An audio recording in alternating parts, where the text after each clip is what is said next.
SpellForce 3 has just recently been released and is a mix of role-playing and real-time strategy game. One of the designers from Grimlore games in Munich, Thorsten Wahner, has exclusively revealed his personal tips and tricks for this video on how to play SpellForce 3 successfully. The game comes with a multiplayer mode and an extended single-player campaign mode, and since the game covers both role-playing and real-time strategy elements, it's a huge challenge for the developers to make sure these elements are tied to each other closely and work harmonically. This is mainly done by the concept of heroes. Even though heroes have always been a central element of SpellForce, in SpellForce 3 they play an even more decisive role. They link what role-playing game players are used to when they do party management, collect items, and get quests done on the one hand, and what real-time strategy players have to do when they construct bases, control armies, and so on the other hand. At the very beginning of the game, two important decisions have to be made. One is the difficulty level, of which there are 4. The other choice to make is one you don't usually find in video games. There are 2 different input schemes. The reason the developers added these is because they felt it was a huge task to combine the 2 genres, RPG and RTS, and give every action a certain command. Therefore, they decided to offer an input scheme which is optimized to offer a specific hotkey to each action, and add a second more mainstream and traditional control scheme which is more reminiscent of RPG and RTS, which primarily aims at those players who do not care too much when they lose a millisecond when they issue a command. This offers a more comfortable way to play the game. We now decide for the first input mode and are now ready to show off the prologue, the prelude of the single-player campaign. 3 heroes around a campfire, the calm babbling of the waterfalls in the background, and the question, how to move my heroes most efficiently. Good news ahead, the developers made sure moving units works as expected. You can either just click the heroes or drag a box around them with the left mouse button and send them to places with the right mouse button, as is common in other top-down games. What you can see clearly though is the huge rock face in the background. In SpellForce 3, there are often situations where there are vertical differences on the map. Therefore, it's very important to move and turn the camera. You can do that by holding down the control key and using the middle mouse button. If you feel you're becoming lost, you can press the home key on your keyboard, which is located right by the other rather rarely used keys like insert. This will always reset the camera to its standard position.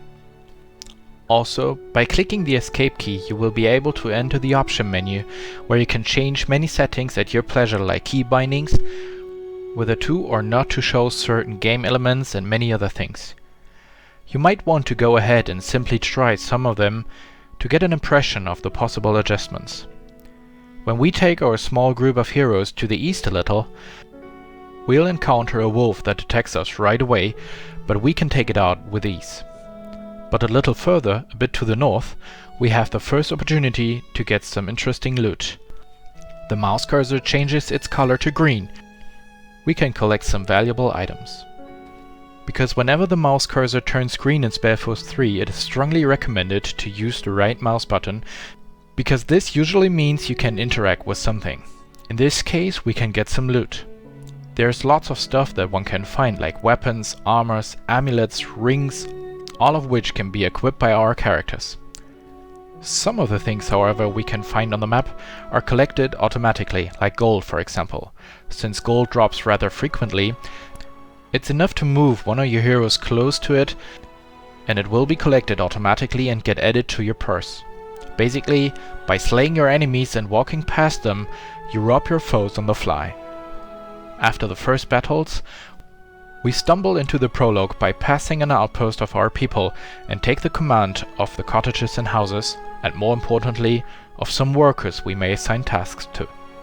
These civilians can be commanded to construct buildings for us, man them, and collect resources.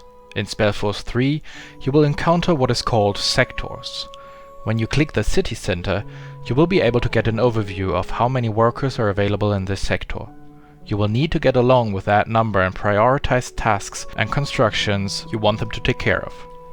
In the very beginning, especially basic resources like wood and food are important. When we, for example, click on our logging cabin, we can easily assign 3 workers to it. In the city center, you can then see that the number of idle workers decreases, and 3 guys get on their way to man the logging cabin and chop wood. Basically, this means if you would like even more lumberjacks to collect wood, you would have to build another logging cabin where you could assign another crew of workers to. But for now, we should also assign some workers to both our fishery and hunting cabin to make sure we have our basic supplies. As you can see, the developers made sure the beautiful graphics of the game can always be admired, so the economy overlays are usually hidden. But occasionally, you might want to see the overlay of all buildings at a time. You can do so by toggling it on and off with the comma key on your keyboard. Alternatively, at the bottom on the left side next to the minimap, there is a button for the economy view as well.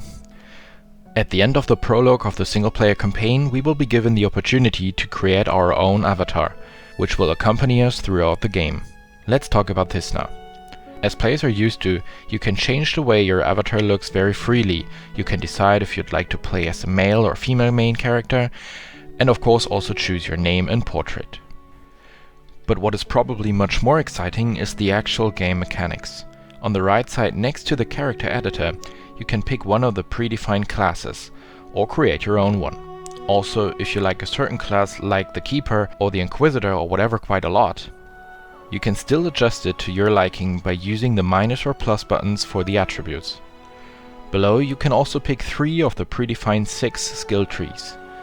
You can have all properties and stats of your heroes displayed in a big window by clicking this button when the respective hero is selected. Also, this way you manage your heroes, use your experience points and pick new skills. But let's take one thing at a time. On the left side, this tab, this is the inventory. Here is where you can see what armors, weapons and accessories are equipped. By dragging them, you can easily change the current equipment. On the right side you can see various stats which show how powerful your heroes are. There are attributes and skills, and by gathering experience points mainly collected by winning battles, these can be improved. Experience points can, however, be earned not only by fighting but also by fulfilling quests, and sooner or later your party will level up. For each level up, you will get 1 skill point, which can be used in the skill tree to learn new powerful abilities. For each second level up in addition, you will get an attribute point, which can be invested in your attributes, obviously. It is absolutely crucial to consider which skill trees you would like to combine. This should already be taken into account carefully during character creation, because there are certain synergies. When you take a look at the very first skill of each skill tree, you can see that there are 6 levels to it, other than to the tier 2 skills. The cool thing about these passive skills is they can be combined with all other skill trees. For example, archery grants a higher chance to cause critical damage, but this does not only refer to range attacks like with bows. These bonuses will also be applied when using a melee weapon or even magic staffs. Let's click into the next tab, where we can open up our spellbook. This is divided into 2 submenus again, one of which is about the actual skills, the spells that you need to activate during battle to make them work. You can also switch to the next tab where you can see the perks, which are always active without having to explicitly turn them on. About the spells, you can set up various action groups in order to prepare your heroes for different situations during battle. In the spellbook menu, you can create up to 4 action groups for your party. With these symbols at the top of this window, you can choose the currently active action group and edit it by dragging the respective actions into it for each hero. One way to use action groups is setting up an action group which turns out most effective when fighting against single foes, and you can set up a second one for larger groups of enemies. A third group could be mainly for economy spells and auras. Right now, at the very beginning of the game, there are not too many options to choose from yet, but as the game proceeds, you will find more and more combinations that may be interesting to be put together. Switching between the respective action groups can be done by a hotkey command. By default, in the keyboard scheme A, you can toggle the action groups by using hotkeys. Additionally, you can set up a hotkey for each single action group in the key bindings menu, which is located in the game options. Especially when using one or two action groups frequently, or one of the groups is very important, this might make sense a lot. Now let's go ahead and try our newly acquired skills in battle. With our heroes, we're running towards a terrifying undead monster. And now, if you like, you can use a very special feature in SpellForce 3. Instead of clicking around in confusion and simply send them over just to watch them slay their enemies seemingly randomly and without control, hover your mouse above the respective foe and it should turn red. Then hold down the Alt key and the action wheel will appear. As you can see, it has an inner circle and an outer one. In the outer circle, you can see the strengths and weaknesses of each enemy. Here you can hover your mouse cursor and have details displayed. In the inner circle, all of your hero's special abilities are displayed like in a pie chart, where each piece represents one of your skills. Whenever a certain skill is not shown here and the respective piece of cake does not appear, it may be because this skill might not be reasonable to use in this very situation, like this battle against this very monster, and therefore cannot be used. The wheel starts at the top left with the first hero that is shown at the top left corner of your screen. Then, in a clockwise direction, you can toggle between each of your heroes one by one and can see each hero's up to 3 skills. These can be used in battle in a clever way. As the heroes and their abilities synergize with each other, many abilities you gain as the game proceeds get way stronger when they're used against foes that are affected by a status effect. One of those status effects, for example, could be a stun, which can be triggered by a shield bash. That means that when we pick Anselm's shield bash and hit our enemy to the ground, Sentenza may profit from this by using the death blow, which causes extra damage against stunned enemies. This is a very simple combination of skills, and there are many more which may cause tremendous effects. We'll leave this to you to find out the best combos. By default, when opening up the action wheel in SpellForce 3, the time proceeds very slowly. You can, however, instead freeze time if you'd like to get more comfortable with how the game works. This way, the game can be paused. In order to do so, go to the options screen and click the UI settings. Here you can toggle between the normal click and fight feature, slow motion, and the actual pause. It's just a question of flavor. During the single-player campaign, you will be able to play with each faction in the game, the humans, the elves, and the orcs, in order to get to know their individual special units, buildings, and playstyles. In an even more extensive way, you can do so in the skirmish mode, where you can pick your favorite faction at the very beginning of a match to compete against other players. Now let's talk about how different they really are. Especially after the first betas, the developers put a lot of effort and time in distinguishing the respective factions even more. A lot of new mechanics have been implemented into the game since, to make their respective playstyle vary as much as possible. Therefore, each faction now has a certain thing they are really good at. For example, humans are the best at constructing towers, and human units will regenerate over time when they are within their own territory. The orcs, however, cannot construct advanced towers in the first place, but instead they get an attacking bonus whenever they are in hostile territory. Therefore, this means that the orcs should be played in a much more aggressive way, and their battles should always be fought in the enemy's base rather than in your own land. The humans, on the other hand, profit from exactly this. Of course, you won't ever want to be attacked, but humans can defend themselves more easily and efficiently. Whether in skirmish mode or during the single-player campaign, at the very beginning you will face the agony of choice. Because just like in every other strategy game, there is a huge list of buildings to construct and units to train, and you may wonder which one to start with. This may also happen whenever you occupy a new sector. Your choice should depend on your tactics for this very match. When, for example, you would like to push research and get new technologies fast, you might want to ensure there is enough of each basic resource by putting up hunting cabins, fisheries, and logging cabins right from the start. This will let you expand fast, develop your sectors, and construct many buildings. If, however, you'd like to rush your neighbors or simply put up a mighty army, you could decide to collect only little wood, but rather concentrate on food in order to be able to train units faster. Especially in skirmish mode, the AI players might cause you trouble if you don't expand fast enough. So you might want to occupy sector by sector before your foes do so, because once a sector is taken, it can take a lot of effort to conquer it. On the other hand, however, expanding too fast might result in difficulties to develop each sector and being unable to construct relevant buildings. So the right pace is absolutely crucial. Mainly it's dependent on the faction that you're playing with. When playing as the orcs, for instance, it's actually impossible to expand too fast, because the standard outposts that the orcs get for free once they expand with their heroes are pretty powerful. Because basically they grant a lot of workers and raise the population limit, and what is absolutely special is they work as barracks, which means you can train basic units right away. When playing the elves, however, the basic outposts your heroes can construct are more or less useless, because they can't do too much.